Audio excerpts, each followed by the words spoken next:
Hey, what's going on, guys? This is Broku, and welcome back to another video. Welcome to my first ever God of War video. Now don't worry guys, I will still always do Dragon Ball content, no matter what, but sometimes I just want to do things differently. So, of course, every week there's always going to be more Dragon Ball videos, but there's also going to be other types of videos, and today, that is one of these. So God of War is a game that I absolutely love, and takes place in a mythology that I adore, Norse mythology. Now I'm not an expert on Norse, but I have read 6 books in the past 6 weeks, and I've learned a lot about it. And pairing my newfound knowledge up with the game God of War 4, I do believe that I will be able to predict the next god that Kratos and Atreus will fight. Now of course I could be wrong because God of War does not completely follow the path of actual Norse, as the game has its own lore. For example, Baldur is supposed to be a beloved god, and he loves his invulnerability in the mythology, but in the game lore, absolutely despises it to the point where he wants to kill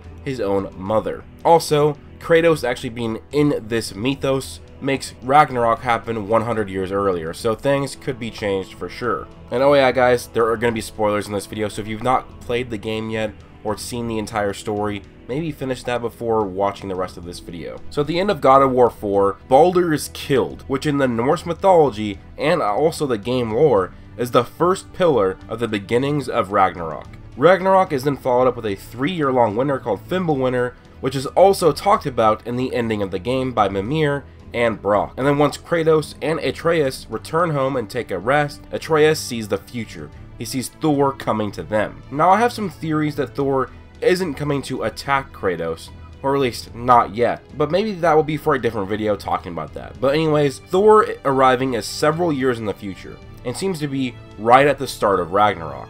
So this means that God of War 5 might take place in between the 3 years of Baldur's death and Ragnarok, and then God of War 6 will take place during Ragnarok. And with this giving time between the games, it's actually pretty easy to guess what will happen directly after this, and which god will come directly for Kratos and Atreus right after God of War 4. This god will be Vali. So Vali is the son of Odin, or Othin, and is an extremely powerful god. His sole purpose for birth was to avenge his brother Baldur's death. So in the Norse mythology, Baldur is killed by Hsvhrt, who himself was tricked by Loki. And within this game, Atreus actually being Loki, and him being a major role in Baldur's death, kinda stacks up with the Norse mythology, and seems as if Vali should come for vengeance pretty soon. So here I will actually be reading some passages from the Poetic Edda, translated by Jackson Crawford, one of the main sources of Norse stories, and thus I will read Baldur's Drömmar, which means Baldur's dreams, as Baldur was having nightmares out of nowhere, and Othin actually travels to Hell to resurrect a witch, so she can tell him why his son Baldur is having nightmares, and she tells him the future and why he is having these nightmares. So I'll begin reading. So at the point where I'm going to be reading, he has already met the witch, and this is what she says. The mead is brewed for Baldur's arrival. A shield is placed over the fresh brew. All the gods are in suspense. I was forced to speak. Now I return to silence. So she was talking about because Baldur's funeral pyre is in hell, and Odin was really confused. And then Odin said, "Don't go silent, witch. I want to ask you more, till I understand everything, and I want to know more. Who will be the killer of my son Baldur? Who will steal the life of Odin's son?" Then the witch said, "Hsvhrt will bear the long spear that will kill him. He will be the killer of your son Baldur. He will steal the life of Odin's son." I was forced to speak, now I return to silence. Odin said, "Don't go silent, witch. I want to ask you more, till I understand everything, and I want to know more. Who will avenge Hsvhrt's crime? Who will put Baldur's killer on the funeral pyre?" The witch said, "In the halls to the west, Rin will give birth to your son, Vali. He will avenge Baldur when he is only 1 night old. He will neither comb his hair nor wash his hands till he puts Baldur's killer on the funeral pyre." I was forced to speak, now I return to silence. Odin said, "Don't go silent, witch. I want to ask you more, till I understand everything, and I want to know more. Who are the women who weep in longing, who throw their necklaces up into the sky?" The witch said, "You are not Roadtamer like I thought you were. No, you are Odin, the aged god." Basically, that's really the end of the story, of that poem at least. Basically, I'll explain what happens. I'll kind of summarize the whole story. So, to summarize, Baldur's mom traveled the cosmos and made it so that nobody and nothing could damage Baldur. This made him invulnerable to everything. But she forgot one thing, a certain mistletoe tree. Loki was able to get this information out of her, and then found this mistletoe tree, fashioned it into a spear out of it, and then gave it to Hsvhrt. Now at this point, all the gods were laughing and celebrating. They were throwing their own spears and swords at Baldur, with none damaging him. It essentially turned into a game. I mean, imagine if one of your friends was completely invulnerable. You know, you just punch him all the time just for fun, because it would not hurt him. That's basically what they were doing to Baldur. Now, Hsvhrt then threw this mistletoe spear at Baldur, and it killed him. Take note that despite this being Baldur's weakness, it still would have required a strong god to throw it. If a mere mortal had thrown this spear, it still would have bounced right off Baldur's skin.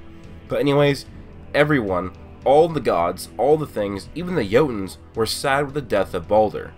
And then eventually, Odin would bear a son named Vali. Vali would be born as an adult man. He would not be a baby, he would already be a man as he was born. He would then avenge his brother's death by killing Hsvhrt. While Hsvhrt didn't mean to kill Baldur, as it was Loki manipulating him, the deed still needed to be done in the eyes of the gods. Then, Vali would track down Loki and rip out Loki's son's intestines, and then would bound Loki to a rock with his own son's innards. So, that is crazy revenge right there. Now, Vali is going to have to be some sort of a strong god, and now tying this to the actual mythos of God of War and that lore, so what could happen is in the next game we start off where Vali comes, Odin has this son named Vali, he is born a man instead of a baby, and then he goes after Kratos and Atreus. Now, what it may happen is that since Kratos is the one who killed Baldur, just like Hsvhrt, and then Loki was the one who basically ruined his invulnerability, just like Loki did in Norse mythology. So, it might be Vali tries to kill Kratos, and he's seemingly killed, and then he will kidnap Atreus, or Loki, and then, I don't know what he would use to bound him, because Loki that we know of does not have any sons. I mean, technically he should, because Jormungandr is Loki's son, and in the Norse mythology, the World Serpent is supposed to be Loki's son. So I don't know how this kind of plays out. Maybe Atreus is a lot older than we thought. But anyways, guys, what do you think? Do you think that Vali is going to come and go for Kratos and Atreus? Or do you think it's going to be something different, where they might start the game off with Ragnarok and have Thor? Now, if they follow the Norse mythology, then they should have it so Vali comes. But Vali is a lesser known god, and a god with not a lot of information in the actual Norse mythology, so it'd be harder to do. It'd also be easier to do at the same time because they can make up their own stuff with him. But anyways, guys, just let me know what you think down below of God of War 4 and who will be the next villain in God of War 5. Please do leave a like if you enjoyed this God of War video, and comment down and let me know down below if you think I should do more God of War videos. Also subscribe, turn on notifications, join my Discord, and follow me on Twitter. And also thanks to all my Patreon supporters.